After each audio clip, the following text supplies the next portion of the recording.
Guys, GST refund अगर आपका reject हो जाता है तो उस केस में आपको इस सर्कुलर को कोट करना है, but still one question is unanswered. तो सबसे पहले मैं आपको लेकर चलता हूं सर्कुलर नंबर 125 पर, जो 18 नवंबर को इशू हुआ था।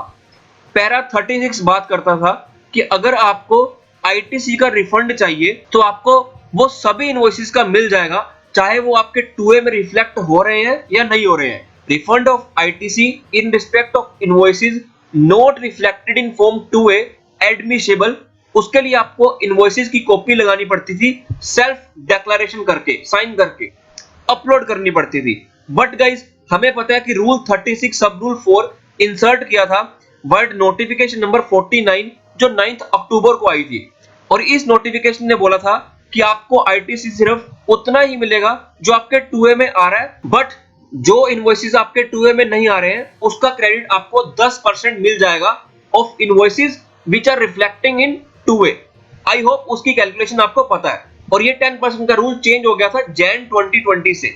इसी सर्कुलर नंबर 125 को चेंज करने के लिए इन्होंने क्या किया, एक नया सर्कुलर इशू किया। वो सर्कुलर नंबर था 135, 31 मार्च को इशू हुआ।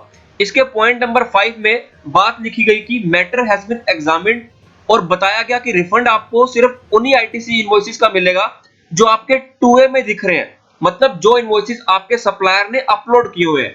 तो इसीलिए इन्होंने क्या किया, जो पैरा 36 मैंने आपको रीड करवाया ऑफ सर्कुलर नंबर 125 18 नवंबर को जो इशू हुआ था उसको मॉडिफाई कर देता है ये सर्कुलर नंबर 135। फिर गाइस, इसके बाद एक सर्कुलर इशू किया है जो अभी कल ही इशू हुआ है, सर्कुलर नंबर 139 10 जून को, clarification on refund related issues, clarification on the issue relating to refund of ITC in respect of invoices whose details are not reflecting in form 2A। अब ये सारा इशू क्यों आया? बिकॉज पहले circular number 125 आया था जिसने बोला था कि आपको रिफंड मिल जाएगा सभी इनवॉइसेस का।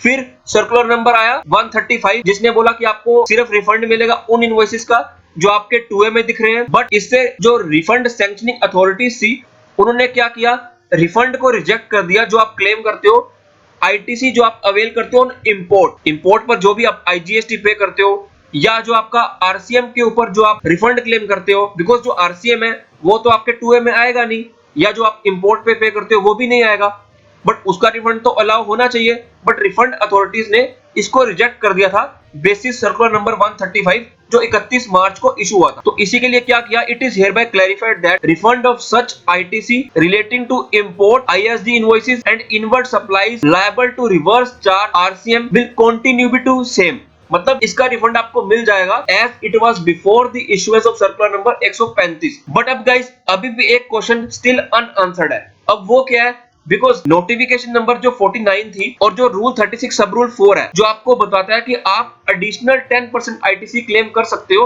अगर आपके 2A में नहीं भी आ रहा होगा तब भी, बट आपको उसका रिफंड नहीं मिलेगा। मतलब आप क्लेम कर सकते हो जीएसटीआर 3B में, बट उसका रिफंड नहीं ले सकते। मतलब जिसकी सभी एक्सपोर्ट्स ही हैं या मेजर एक्सपोर्ट्स टर्नओवर है, और अगर वो एडिशनल 10% आईटीसी क्लेम कर रहा है तो मतलब वो सिर्फ 3B में क्लेम ही कर रहा है, रिफंड नहीं ले सकता। तो इसका आंसर अभी भी अनआंसर्ड है। तो मैंने एक वीडियो पहले भी बनाई थी GST ITC refund procedure document, आप इसको जाके रेफर कर सकते हो। मैंने इसमें स्टेप बाय स्टेप बताया कि आपको कौन कौन सी डिक्लेरेशन देनी है, 54 में, 16 में, 18 एंड 2 में, स्टेटमेंट 3, 3A, एलिजिबल रिफंड की कैलकुलेशन कैसे होगी, अनेक्स्टर बी को कैसे फिल करना है। तो मैंने इसमें सभी आपको बता दिया था कि टर्नओवर का मीनिंग भी है। तो अगर आपको वीडियो अच्छी लगे तो प्लीज लाइक करना, चैनल को सब्सक्राइब करना।